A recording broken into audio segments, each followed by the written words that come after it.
आप लोग ने पढ़ा थोड़ा सा जाके घर में? मनीषा भाभी, मनीषा हाँ भाभी माता आपने जी। पढ़ा? क्या? ये ये भक्ति पढ़ी आपने अपने घर जाके? नहीं माता जी, नहीं पढ़ी? नहीं। सविता भाभी आपने पढ़ी?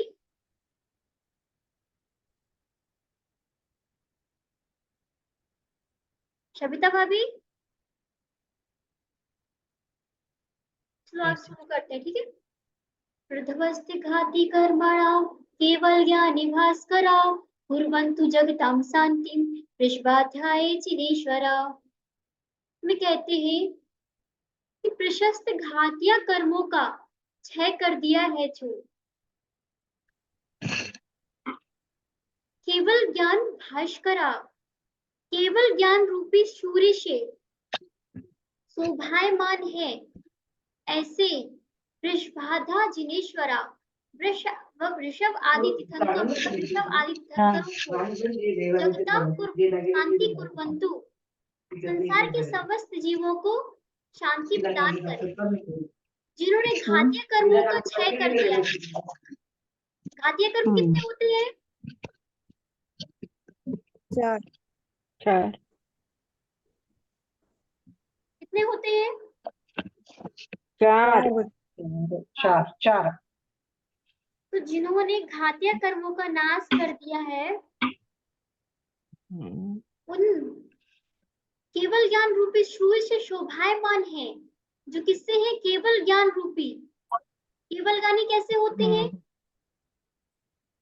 जो इंद्रिय रहित होते हैं। कैसे होते हैं केवल ज्ञानी? इंद्रिय रहित वो नहीं अपने होते। ज्ञान की चक्षु से सब कुछ देखते हैं, इंद्रियां उनमें नहीं पाई जाती हैं। क्या होते हैं वो? केवल ज्ञानी होते हैं। केवल ज्ञान सूर्य से शोभायमान, ऐसे वृषभाद्या जिनेश्वरा वृषभ आदि तीर्थंकर जगताम शांति कुर्वन्तु, संसार के समस्त जीवों को शांति प्रदान करे।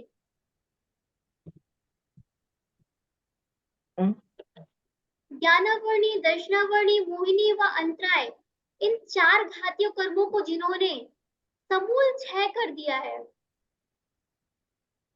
तथा जो केवल ज्ञान रूपी सूर्य से सर्व जगत को प्रकाशित करते हुए शोभा को प्राप्त होते हैं। आप लोगों ने सुना होगा कि जो सम्यक ज्ञानी होता है वो छदमस्त वो कहते हैं, कुछ लोगों को प्रश्न होता है कि छदमस्त तो सिर्फ केवल ज्ञान होता है, तो छदमस्तों को केवल ज्ञान होता है, तो क्या तीर्थंकरों और ये अरिहंतों को केवल ज्ञान नहीं होता है? होता है। अगर ऐसा कहेंगे कि सिर्फ जो मतलब केवल ज्ञानी तो केवल ज्ञानी है, जैसे एक वृक्ष है ना, उसकी एक जड़ को काट रहे हैं तो पूरी जड़ ही कट जाएगी। उसी प्रकार अगर छद्मस्तों को केवल ज्ञान होता है तो छद्मस्तों को सम्यक दर्शन की प्राप्ति होती है, तो केवल ज्ञानियों को तो अवश्य हो जाएगी। यहाँ कौन सा दोष पाया जाता है? निखिल भैया, निखिल भैया कहाँ गए? यहाँ पे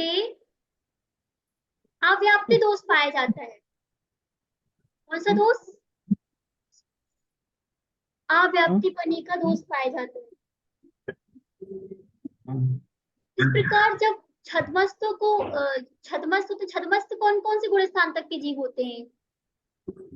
12वीं गुण स्थान तक छद्मस्त होते। चौथे से और 12वीं तक। चौथे से माता जी 14 से 12वीं तक। 1 से 10 पहले से तक। 12वीं तक, पहले से 12वीं। 12वीं गुण स्थान तक छद्मस्तों का मतलब अपन लोगों का गुण स्थान होता है। और केवल ज्ञानी, क्या तो कहती केवल थी? ज्ञानी ही है जो वो। माता जी ने फोन कर कहीं गाइड करो नहीं मैं ये काही बुझावणी बदलाव काही डॉक्टर म्यूट सात म्यूट कर तत्वों, सात तत्वों के सिद्धांत ग्रहण किया गया है। केवल भगवान रागादि रूप परिणति नहीं होते, संपर अवस्था को भी नहीं चाहते। यह सिद्धांत का बल एक जानता जरी है। तो कहा गया है कि सम्यक दर्शन को मोक्ष मार्ग कहा है, तो मोक्ष मार्ग का इसका सद्भाव कैसे होगा? तो कोई कारण ऐसा भी होता है कि जो कार्य सिद्ध होने पर नष्ट नहीं होता। मेरे नातू को चांगले मार्क पडे म्हणून मेरे कडे मी बरी होईल माइक किसका चालू है? अशी दोन्ही कडे कार्तिक करतो काही जरा बोलताना म्यूट करा तुमचे मोबाईल. जे कोणी बोलत असतील म्यूट करा. माताजीचं ऐकायला येत नाहीये. म्यूट करून बोला सगळेजण. कहते हैं कि मिथ्या दृष्टि जो है उनमें तत्व सिद्धांत कहा गया है। वो किस निक्षेप से कहा गया है? नाम निक्षेप से कहा गया है। मिथ्या दृष्टि को जो तत्व सिद्धांत होता है वो किस से कहा गया है? नाम निक्षेप से कहा गया है, जिसमें तत्व सिद्धांत गुण नहीं है, लेकिन व्यवहार से उसको क्या बोलते हैं? तत्व सिद्धानी। अब आप लोगों को बोल देते हैं ना कि ये तत्व सिद्धांत है, सिद्धानी व्यक्ति है। मिथ्या दृष्टि तो हो, अभी आप लोग को सम्यक दृष्टि पैदा नहीं हुआ है, अभी अपन क्या है? मिथ्या दृष्टि है। लेकिन मिथ्या दृष्टि है किस निक्षेप से? नाम निक्षेप से है, इसमें तत्व सिद्धांत गुण नहीं हुआ है, अपन को गुण प्रवृत्त नहीं हुआ है, लेकिन व्यवहार से बोल देते हैं कि तत्व सिद्धांत कहा गया है। तो मिथ्या दृष्टि के ही होता है, तत्व सिद्धांत कहा जाए तो वह मिथ्या दृष्टि के ही होता है नाम निक्षेप से। अथवा आगम द्रव्य निक्षेप से होता है तो तत्व सिद्धांत प्रतिपादक शास्त्रों को अभ्यास कराता है, उनका स्वरूप निश्चय करने में उपयोग नहीं लगता, ऐसा जानना चाहिए। तथा यहाँ सम्यक का लक्षण तत्व सिद्धांत कहा गया है। सम्यक का लक्षण क्या है? सत्वार्थ सम्यक का लक्षण क्या है? श्रद्धानम सम्यक दर्शनम। हाँ, तो यहाँ पे सम्यक दर्शन का लक्षण है तत्व सिद्धांत कहा गया है। तो भाव निक्षेप से कहा गया है। किससे कहा गया है? भाव निक्षेप से। तो ऐसा गुण से सच्चा तत्व सिद्धांत मिथ्या दृष्टि के कदाचित नहीं होता। इसलिए किसी भी मिथ्या दृष्टि के सच्चा तत्व सिद्धांत सर्वदा नहीं पाया जाता है। इसलिए उस लक्षण में अतिव्याप्ति दूषण नहीं लगता। यह तो तत्व सिद्धांत लक्षण कहा गया है तो असंभव ही नहीं है, क्योंकि सम्यक का प्रतिपाक्षी मिथ्यात्व का यह नहीं है, उनका लक्षण इससे विपरीतता सहित है। इस प्रकार अव्याप्ति, अधिव्याप्ति और असंभव से रहित सर्व सम्यक दृष्टियों में तो पाया जाए और किसी सम्यक दृष्टि में न पाया जाए, ऐसा सम्यक दर्शन सच्चा लक्षण तत्व सिद्धांत है। अपन लोग तत्व सिद्धांत की बात किए थे, तो इसमें कहा गया है कि ऐसे वृषभनाथ आदि तीर्थंकरों, महावीर पर्यंत तक चतुर्विध तीर्थंकर जगत के समस्त प्राणियों को शांति, सुख और क्षेम कुशल प्रदान करे। इस प्रकार शांतिकरं श्रोतते जिनेश्वर शासिनानां, शांति निरंतर तपो भय भावितानां, शांति कसाय जर्जं प्रतिवेदिवानां, शांति शुभाव महिमानि मुपापिकातानां। इसको पढ़ो वंदना भाभी आप। माता जी दिख रहा नहीं है पूरा पीडीएफ, आधा आधा आधा ही दिख रहा है पूरा। कौन पढ़ेगा इसको? ठीक से डालो ना उसको, शुरवान क्योंकि जुलवानी में ये क्या नाम है इनका? नाम क्या है? सवरन। आप पढ़िए। माता अच्छे से डालिए ना आप, थोड़ा कट करके आया है ये। क्या? पीडीएफ जो है स्क्रीन पे पूरा नहीं दिख रहा। पूरा नहीं दिख रहा है? नहीं, आधा आधा ही दिख रहा है। लास्ट लास्ट की मतलब वर्ड्स आप दिख पढ़ो, रहे मैं हैं, बताते जाऊंगी। पहले वर्ड्स नहीं ना, लास्ट के दिख रहे, लोकानी शासनानाम। सविता भाभी आप पढ़ो।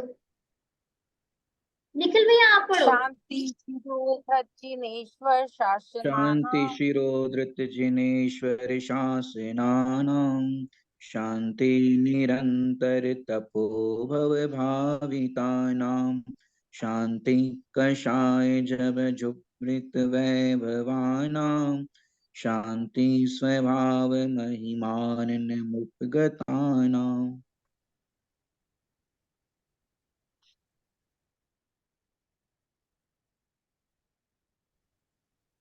ठीक है।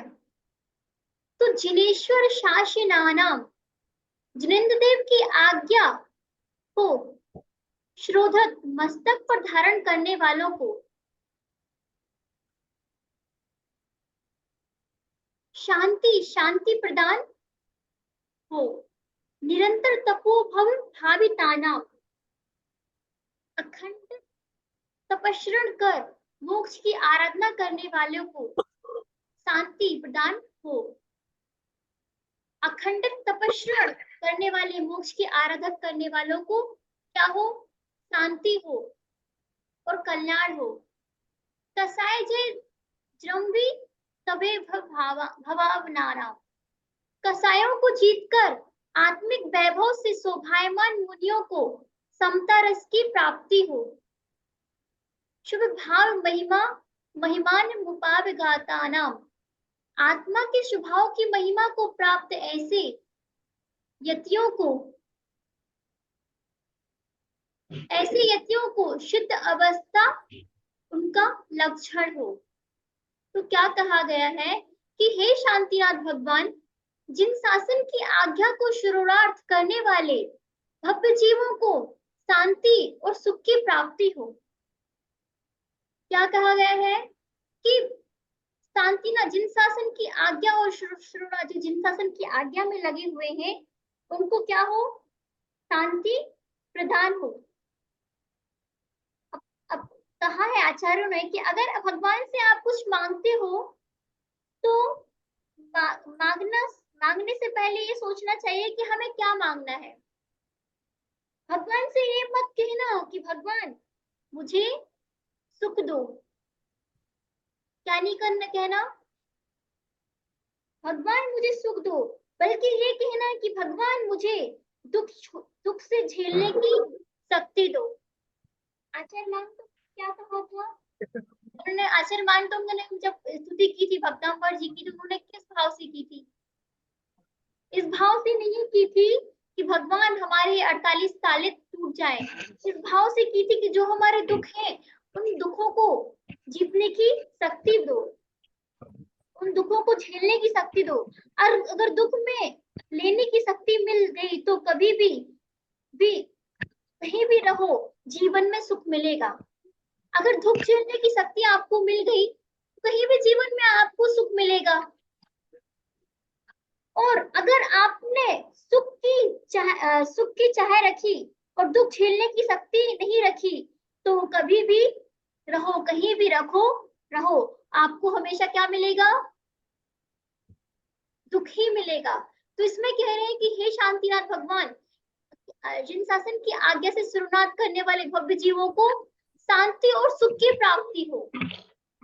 अखंड रूप से तप में लीन मोक्ष के इच्छुक मुनियों को शांति और शुक्ल ध्यान की प्राप्ति हो। यहाँ पे आपको एक मुनिराज की कहानी बताते हैं। आप लोगों ने अकलंक और निकलंक की कहानी सुनी है? कुलभूषण और देशभूषण की कहानी सुनी है आप लोगों ने? माता जी सुनिए। तो यहाँ पे अकलंक और कुलभूषण और देशभूषण एक राजा के दो पुत्र थे। वो राजा कहाँ के थे? कहाँ के राजा थे वो?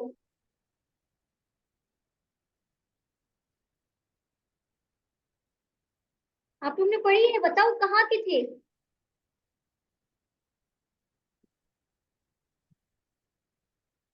बोलो सविता भाभी। महापुरुष इतना याद नहीं है पर की बात कह रहे हैं। अकलंक और कुलभूषण और देशभूषण रामचंद्र भगवान के समय के थे। तो सिद्धार्थ नगरी के राजा, सिद्धार्थ कौन सी नगरी के थे? सिद्धार्थ नगरी के राजा क्षेमकर और रानी विमला देवी के राजा क्षेमकर उनके पिता थे, कुलभूषण और देशभूषण के। और विमला देवी कौन थी? माता। माता थी। देशभूषण और कुलभूषण नामक दो राजकुमार थे। दोनों भाइयों एक दूसरे से अति अपार प्रेम था, बहुत ही एक दूसरे से प्रेम करते थे। उनका जो संबंध था कितने भाव से था? 4 भाव से उनका संबंध चला आ रहा था दोनों भाइयों का। तो वे मात्र इसी भाव में नहीं बल्कि पूर्व में अनेक भाव से, 4 भाव से दोनों भाई आत्मा को जानने वाले थे और पूर्व भाव के संस्कारी भी थे। लेकिन परिणामों की विचित्रता तो देखो। राजा ने बाल्यावस्था से ही दोनों की विद्याभ्यास के लिए राजा ने क्या किया? कुलभूषण और देशभूषण को कहाँ भेज दिया? विद्याध्ययन करने के लिए देशांतर, मतलब बाहर भेज दिया। तो 15 वर्ष के लिए दोनों भाई कहाँ चले गए? बाहर चले गए।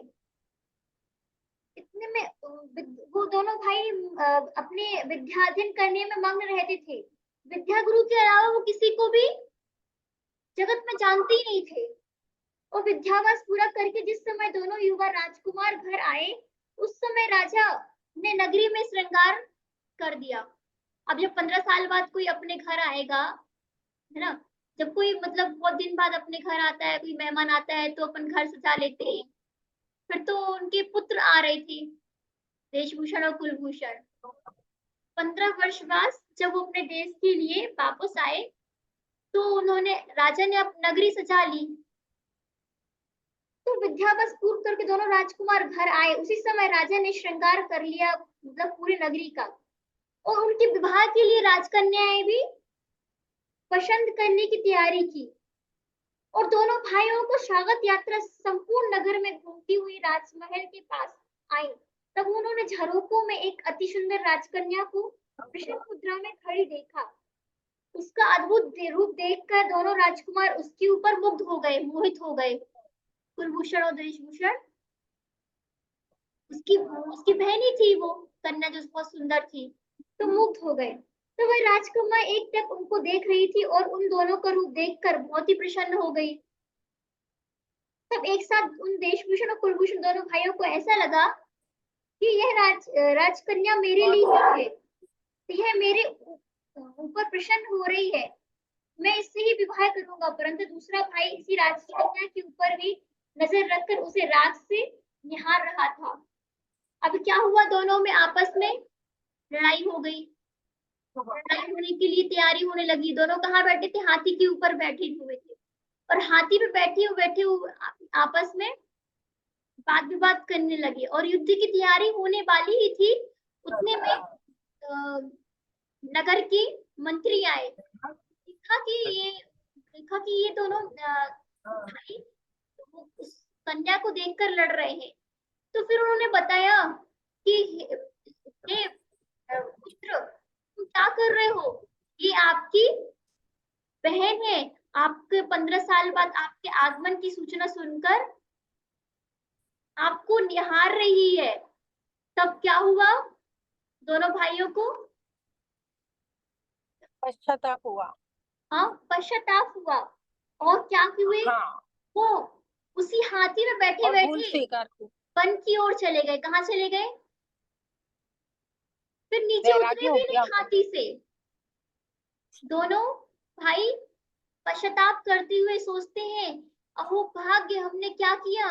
अपने भाई के ऊपर ही एक कन्या के कारण हम प्रहार करने जा रहे थे। अपने भाई को ही अपने मारने के लिए तैयार हो गए थे, वो भी जान से मारने के लिए।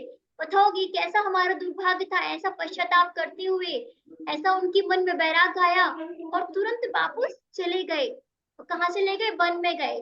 जब वो वन में गए तो उनके माता पिता गए उनके पास और बोला कि चलो पुत्र, तुम यहाँ क्या कर रहे हो? यहाँ पे जंगल है, यहाँ पे तुम्हें बहुत ही पीड़ा होगी। तो फिर क्या कहा अकलांक और मतलब कुलभूषण देशभूषण ने कि नहीं, हम यही रहेंगे, यहीं पे रह के साधना करेंगे। यही हमारी जंगल ही हमारी ये जंगल के वृक्ष ही हमारी छाया है और हम यहीं पे रह के अपनी साधना करेंगे, अब हम दोबारा घर नहीं आएंगे। तो इस प्रकार उनके माता पिता जब वो विमला देवी और सिद्धार्थ, क्या नाम था उनका, क्षेमकर राजा और रानी विमला देवी मरकर कौन बनी, स्वर्ग में गए। स्वर्ग में क्या बने, गोवर्धन नामक राजा मतलब देव बने, और रानी भी देवी बनी। इस प्रकार जब उनका स्वर्गवास हो गया, स्वर्ग चले गए, कुछ दिन के पश्चात उनका मतलब वो तो अपनी तपस्या में लीन थे, अकलंक और निकलंक। फिर कुछ दिन बाद क्या हुआ, तपस्या उनकी चालू थी, जारी थी। तो राम जी है ना, राम जी का आगमन हुआ उस जंगल की तरफ। तो जंगल की तरफ जा रहे थे तो कुछ लोगों ने कहा, जब उनका 14 वर्ष का वनवास पूर्ण होने वाला था तो वो वापस जा ही रहे थे अयोध्या नगरी। तो वहां पे एक जंगल पड़ा, तो उन्होंने क्या कहा कि इस जंगल में आप पर्वत पे मत जाइए, क्योंकि वहां पे बहुत खतरा है, 3 दिन से किसी की आवाज आ रही है। अब ये लोग तो बहादुर थे, लक्ष्मण और राम। तो फिर जब सीता को जाने का समय हुआ तो सीता ने कहा कि जब ये लोग कह रहे हैं तो अभी अपन लोग नहीं चलते हैं। तो सीता ने राम ने कहा कि हे देवी, तुम डरो मत, अगर तुम्हें नहीं जाना है तो इनके साथ आप वापस चले जाओ, हम लोग तो जा रहे हैं। तो फिर हिम्मत करके राम आगे आगे चल रहे हैं, बीच में सीता चल रही है, और पीछे कौन चल रहा है, लक्ष्मण जी चल रहे हैं। तो फिर साथ में तीनों जन गए और वहां पे देखा कि दोनों मुनिराज अपने आत्मा में लीन है, अपनी आत्मा की साधना कर रहे हैं। और जैसी रात का समय होता है, वो कौन से देव होते हैं, असुर कुमार के देव आते हैं, और क्या करते हैं असुर कुमार के देव, सर्प का रूप बना के उन मुनिराज के गले में, पूरे शरीर में चिपक गए और आवाज करने लगते हैं। तो राम लक्ष्मण देखते हैं कि अरे ये क्या हो रहा है, मुनिराज के ऊपर उपसर्ग हो रहा है। तो उन्होंने क्या किया, और उपसर्ग को दूर करने के लिए दूर किया राम और लक्ष्मण जी ने। और फिर जब वो राम और लक्ष्मण को देखते ही वो असुर कुमार के देव भाग गए, अपनी पूरी विक्रियाओं को लेते हुए भाग गए। इस प्रकार जब वो जैसे ही वो भागे तो केवल ज्ञान प्रकट हो गया और जंगल में शांति हो गई है। तो उन दोनों मुनिराजों को, अकलंक और कुलभूषण और देशभूषण को केवल ज्ञान प्राप्त हो गया। केवल ज्ञान जब प्राप्त हुआ तो उसके बाद क्या हुआ, सभी ये नगर के लोग जो डरते थे वो लोग भी आने लगे भगवान की देशना सुनने के लिए। और उस देशना में क्या निकला कि राम बलभद्र थे, इसी भाव से मोक्षगामी जीव होंगे। तो इस प्रकार उनकी देशना में सुनने में आया, और इस प्रकार वो केवल ज्ञान प्राप्त करते हुए मोक्ष, जब उनके माता पिता जो स्वर्ग चले गए थे वो आए, तो उन्होंने कहा राम से कि आपने ये हमारे पूर्व जन्म के दोनों पुत्र हैं। पिता ने कहा जो देव बन गए थे ना मर के, ये हमारे दोनों पूर्व जन्म के पुत्र हैं। आपने बहुत ही बहुत ही उपकार किया है, आपने हमारे पुत्रों की जान बचाई है। आपको क्या चाहिए है, आप मांग लीजिए। तो राम भगवान ने क्या कहा कि जब हमारा समय आएगा मांगने का तो हम मांग लेंगे, जब हमारे ऊपर कोई दुविधा आए तो आप हमारी रक्षा करने के लिए आना। इस प्रकार सब खत्म हो गया, सब सब कुछ ठीक हो गया। केवल ज्ञान की भी प्राप्ति हो गई। फिर केवल ज्ञान की प्राप्ति करने के बाद फिर कुलभूषण और देशभूषण कहाँ गए, कुंथुगिरी गए, कुंथलगिरी गए। वहां से अपने शुक्ल ध्यान करते हुए क्या हो गए, मोक्ष की प्राप्ति कर लिए। इस प्रकार वैराग्य ऐसा ही होता है, निमित्त जिस जीव को अगर वैराग आना होता है वहां कोई ना कोई निमित्त और उपादान मिल ही जाता है। तो अकलंक अरे कुलभूषण और देशभूषण का वैराग्य का कारण क्या था? उनकी सगी बहन। इस प्रकार वो सद्भाव मोक्षगामी जीव हुए। कुलभूषण और देशभूषण अपनी शुद्ध ध्यान करते हुए, और उन्होंने कसायों को जीतकर, अब यहाँ पे आते हैं, कसायों को जीतकर आत्मानंद को प्राप्त करने वालों को समतल रस रूप शांति प्राप्त हो तथा आत्म स्वभाव की महिमा को प्राप्त कर चुके ऐसे यतियों को शाश्वत शांति रूप सिद्ध प्रज्ञ की प्राप्ति हो। ठीक है, कहानी समझ में आई आप लोगों को? हाँ। अब आचार्य विद्यासागर महर्षि ने कहा था कि मन का कोई ठिकाना नहीं है। किसका? मन का कोई ठिकाना नहीं है, कहाँ कहाँ रहता है, और वो रहता है नहीं है, आता जाता रहता है। क्या कहा था उन्होंने? मन रहता ही नहीं है, आता जाता रहता है, उसका कोई मोबाइल नंबर नहीं है। मन का कोई मोबाइल नंबर है? नहीं।